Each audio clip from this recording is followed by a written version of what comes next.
Hey guys, tonight we're talking about secrets of the pharaohs, life inside ancient Egypt. Thousands of years ago, along the winding banks of the River Nile, rose one of the most astonishing civilizations the world has ever known, ancient Egypt. It was a land of divine ritual, monumental architecture, mysterious gods, and rulers who claimed to walk among mortals as gods themselves. Their names were etched into stone, their tombs filled with treasures, and their legacies still echo across deserts and temples. But what was it really like to live as a pharaoh? What secrets were hidden behind palace walls, in sacred chambers, and beneath golden masks? At the center of this extraordinary world stood the pharaoh, not just a king, but a living deity who held the fate of his people and the order of the universe in his hands. For over 3 millennia, pharaohs ruled over Egypt with a blend of spiritual authority, political might, and cultural sophistication unmatched in their time. In this in-depth exploration, we will step into the sandals of a pharaoh and travel deep into the heart of ancient Egypt, revealing the inner workings of royal life, the machinery of divine kingship, and the enduring mystery of what it meant to be God on earth. 1. The birth of divine rule. Upon death, the pharaoh's soul would transform into Osiris, ruler of the underworld. This divine cycle created a symbolic bridge between the heavens and the earth, between gods and mortals. It wasn't simply a role passed by blood. It was a divine calling believed to be ordained by the gods themselves. He could command armies, own all land, dictate law, and oversee the wealth of temples because he was, in the eyes of his people, a walking god. The pharaoh was responsible for the health of the Nile, the fertility of the land, the success of crops, and the spiritual purity of the nation. Rituals were not optional, they were the foundation of state survival. The story of the pharaohs begins in prehistory, in a time before pyramids, hieroglyphs, or kingdoms. The Nile Valley was originally home to several small tribes and village societies that gradually merged through trade, warfare, and religious alliance.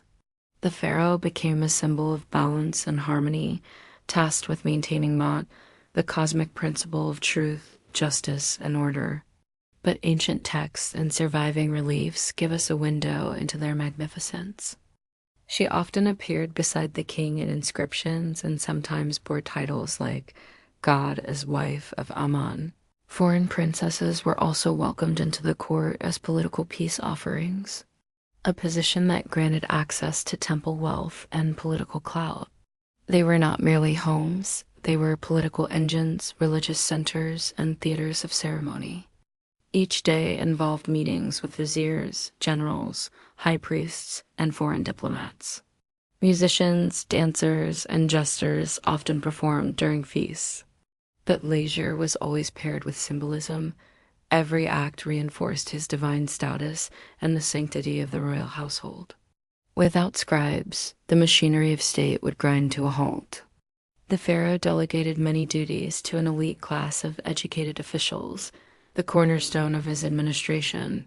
Queens, princesses, and even powerful dowagers were often priestesses, advisors, and regents. Some ruled as pharaohs themselves, most famously Hatshepsut and Cleopatra VII. This powerful official oversaw the courts, tax collection, building projects, and the army. These temples featured sacred lakes, hypostyle halls, and sanctuary chambers where daily rituals were performed. Each morning, the statue of the god was washed, clothed, and given offerings. The temple then served as a hub of festivals, prophecy, and cosmic renewal, all under the pharaoh's patronage. They required constant upkeep and an enormous labor force. He was Egypt's chief priest, the only person allowed to speak directly with the gods through ritual. Beneath the vizier were regional governors, each managing a district or nome. Without Ma'at, chaos would reign and society would collapse. Around 3100 BCE, a powerful chieftain, likely known as Narmer or Menes, united Upper and Lower Egypt under a single crown, becoming the first pharaoh. This unification wasn't merely political. It was deeply spiritual. Thus, the office of pharaoh was sacred from the start. 2. The pharaoh's divine identity. A pharaoh was considered the human incarnation of the god Horus, the falcon-headed deity of kingship and the sky. This belief system justified the pharaoh's absolute power, but divine power came with enormous expectations. 3. The palace and the court. A life of splendor and surveillance. While the grandeur of pyramids and temples remains etched in stone, the palaces where pharaohs lived were more ephemeral, built from mud brick and often lost to time. Palaces were sprawling complexes, decorated with painted walls, courtyards, lotus ponds, and colonnaded halls. Life inside was rigidly structured. The pharaoh rose early, bathed and dressed with the help of attendants, and performed ritual offerings to gods like Ra, Amun, or Hathor. Even meals were ceremonial. The pharaoh dined on roasted meats, dates, bread, figs, wine, and honey-sweetened desserts, all prepared under strict supervision. 4. Queens, royal women, and sacred lineages. While kings dominated the public stage, royal women played vital roles in sustaining the dynasty and maintaining religious balance. The great royal wife, typically the pharaoh's chief consort, held political influence and participated in temple ceremonies. Marriages were strategic, often between royal siblings to keep the bloodline pure in divine terms. Behind palace doors, royal women controlled elite education, oversaw household rituals, and managed the upbringing of the next generation of rulers, shaping the future of Egypt from within. 5. The machinery of rule, viziers, scribes, and bureaucracy. Egypt was a vast and complex society that required meticulous organization. At the top stood the vizier, the pharaoh's right hand and chief executive. Scribes formed the backbone of the Egyptian bureaucracy. They recorded grain harvests, trade accounts, temple donations, census rolls, court verdicts, and royal decrees. This administrative class made Egypt one of the world's first truly centralized nations, capable of raising armies, storing food reserves, and launching massive architectural projects with precision. 6. Temples and gods. The pharaoh as high priest. The spiritual responsibilities of the pharaoh were just as vast as his political ones. Temples were not just places of worship. They were economic powerhouses, centers of learning, and sacred sites where the gods were thought to dwell. Pharaohs built grand temples like Karnak, Luxor, and Abydos, each dedicated to major gods. Only priests and royalty could enter the deepest parts of the temple. 7. Pharaohs at war, guardians of the Nile, though worshipped as gods.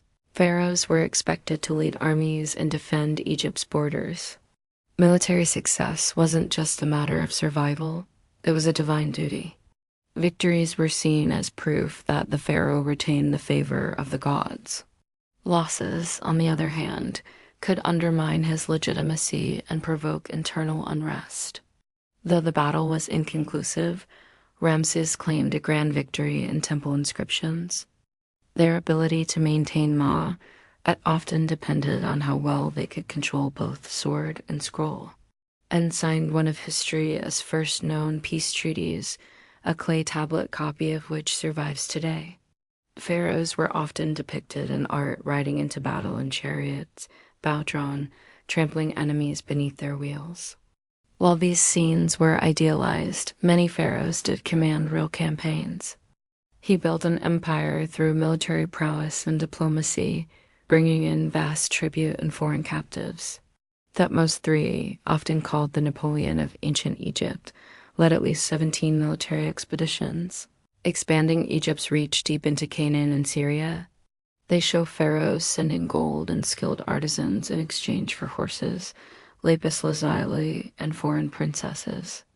Djoser's step pyramid at Saqqara was the first large-scale stone structure in the world, designed by the brilliant architect Imhotep. These princesses often joined the Egyptian royal household as wives, cementing political alliances. Pharaohs of the New Kingdom shifted to rock-cut tombs in the Valley of the Kings, hidden and decorated with incredible wall paintings and texts, meant to guide the soul through the underworld. The tomb of Tutankhamun, discovered in 1922, stunned the modern world with its nearly intact treasures and detailed insights into royal burial practices. It required thousands of skilled laborers, not slaves as once thought, working in rotating shifts, but continued in a spiritual realm where he ruled as an eternal being. There, the pharaoh's soul would face trials, including the weighing of the heart ceremony, where the heart was weighed against the feather of Mat. The Book of the Dead, a collection of spells, prayers, and maps, was painted or written on tomb walls, coffins, and papyri to guide the soul. If found pure, the soul passed into eternal life. Embalmers removed internal organs, treated the body with oils and natron, and wrapped it in hundreds of linen strips. The heart was usually left in place or replaced with a scarab amulet, symbolizing rebirth. If not, it was devoured by Ammit, a terrifying beast part lion, hippo, and crocodile. They were well fed, housed in organized villages, and guided by architects and overseers. She was famously depicted in the Amarna style with her husband in intimate, family-centered art, a departure from typical divine iconography. Ramses II the Great famously led forces at the Battle of Kadesh against the Hittite Empire. Pharaohs also fought internal threats, rebellions in Nubia, rival claimants to the throne, and unrest during weak transitions of power. She was multilingual, politically savvy, and deeply involved in affairs of state. She navigated the Roman civil wars with cunning, forming relationships with both Julius Caesar and Mark Antony before Egypt fell to Rome in 30 BCE. In time, Egypt fell under foreign rule, first by the Nubians, then the Assyrians, then the Persians. After his death, one of his generals, Ptolemy I, founded the Ptolemaic dynasty, a Greek line of rulers who embraced Egyptian religion and customs. She styled herself as a king, wore a false beard, and commissioned monumental temples like Deir al-Bahari. By the end of the New Kingdom, Egypt had begun to decline. A combination of internal corruption, external invasions, climate shifts, and economic instability weakened royal authority. Her reign was peaceful and prosperous, with strong trade connections to distant lands like Punt. 8. The art of diplomacy and foreign rule. Not all power was won by war. Egypt's influence extended through diplomacy, especially during the New Kingdom. From the moment he ascended the throne, a pharaoh began planning his tomb, commissioning spells, selecting secret treasures, and consulting priests on rituals for the afterlife. Pharaohs exchanged gifts, marriages, and letters with kings of Babylon, Hatti, Mitanni, and Assyria. The Amarna letters, a cache of clay tablets found in the ruins of Akhenaten's capital city, offer a rare glimpse into royal correspondence from the 14th century BCE. Egyptian gold, linen, and grain were highly prized abroad. Pharaohs were careful to cultivate Egypt's reputation as both wealthy and wise. In return, foreign powers often sought Egyptian blessing, guidance, and even sorcery, a sign that Egypt's spiritual prestige extended well beyond its borders. 9. Pyramid builders and tomb architects. Nothing symbolizes pharaonic power more than the pyramids, monumental tombs built to last for eternity. But how were they made, and who built them? During the Old Kingdom, pharaohs such as Djoser, Seferu, and Khufu commissioned the most iconic pyramids. Khufu's Great Pyramid of Giza, built around 2560 BCE, remains one of the greatest engineering feats in human history. As pyramid building declined during the Middle Kingdom, each tomb was a statement of belief that a pharaoh's journey didn't end in death. 10. The rituals of death and immortality to ancient Egyptians. Death was not an end but a transformation, and no one was more prepared for it than the pharaoh. The goal was to ensure a safe passage through the Duat, or underworld. To aid this journey, tombs were stocked with food, boats, clothing, jewelry, and figurines known as shapti, which would serve the king in the afterlife. The art of mummification, refined over centuries, preserved the body as a spiritual vessel. Death for a pharaoh was not to be feared. It was a glorious return to divine status, a coronation in the afterlife. 11. The hidden power of royal women. While male pharaohs often dominate historical records, many women wielded extraordinary power behind the scenes and occasionally stepped into the spotlight themselves. Hatshepsut, one of the most successful female pharaohs, ruled in the 15th century BCE. Nefertiti, the wife of the radical pharaoh Akhenaten, may have ruled as co-regent or even as pharaoh in her own right. Cleopatra VII, the final pharaoh, was no mere figurehead. These women didn't just stand beside kings. They ruled, negotiated, and shaped the fate of an empire. 12. The fall of the pharaohs, even divine rule, could not escape the slow erosion of time. The Third Intermediate Period saw competing dynasties, Libyan warlords, and the increasing influence of high priests in Thebes. When Alexander the Great conquered Egypt in 332 BCE, he was welcomed as a liberator and crowned pharaoh in Memphis. The last of this line was Cleopatra VII, whose reign ended with her tragic suicide and Egypt's absorption into the Roman Empire.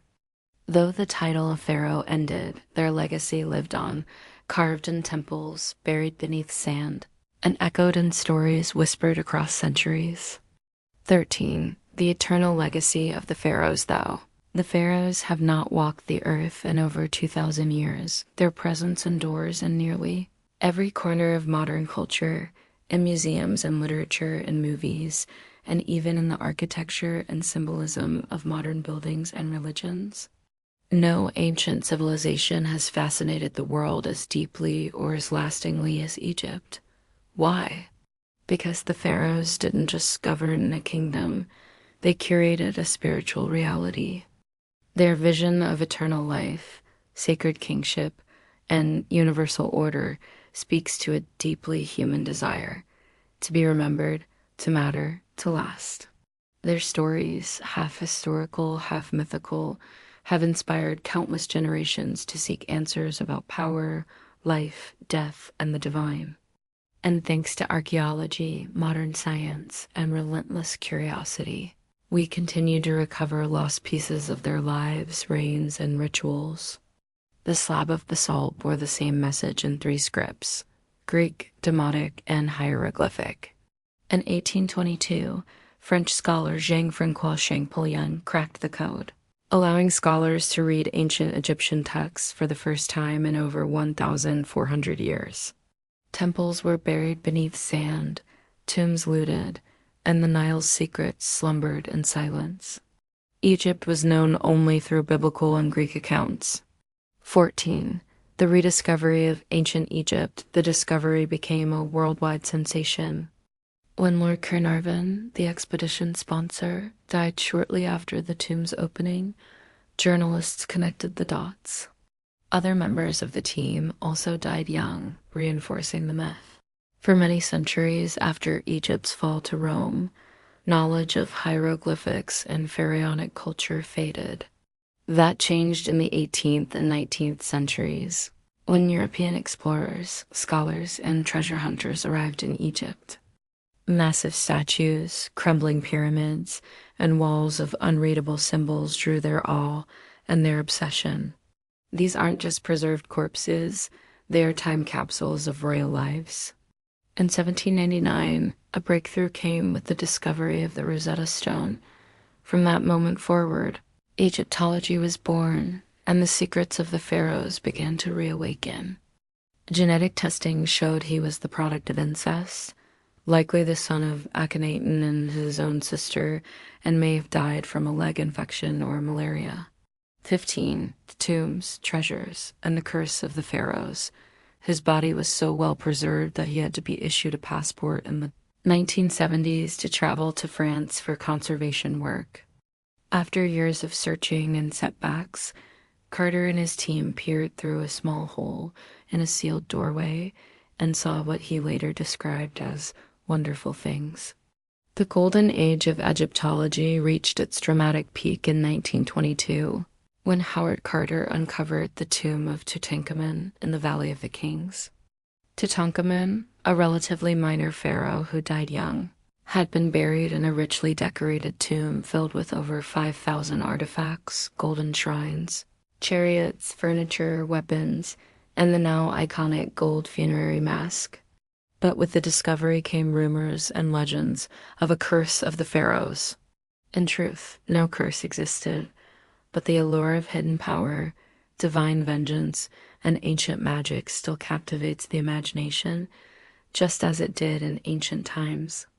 In smartphones, a man in a golden headdress walked into the desert and built something eternal. 16. The pharaoh's body, science, and the mummy. Thanks to Egypt's dry climate and their sophisticated embalming techniques, many pharaohs' mummies survive today. No, not always. Tax burdens, conscripted labor, and famine could spark unrest. Some pharaohs were cruel, inept, or manipulated by powerful factions. Modern science, particularly CT scans, DNA sequencing, and forensic reconstruction, has revealed astonishing information about the health, appearance, and deaths of ancient rulers. Pharaoh Ramesses II, for example, was found to have red hair in his youth, arthritis in his old age, and a high-quality mummification.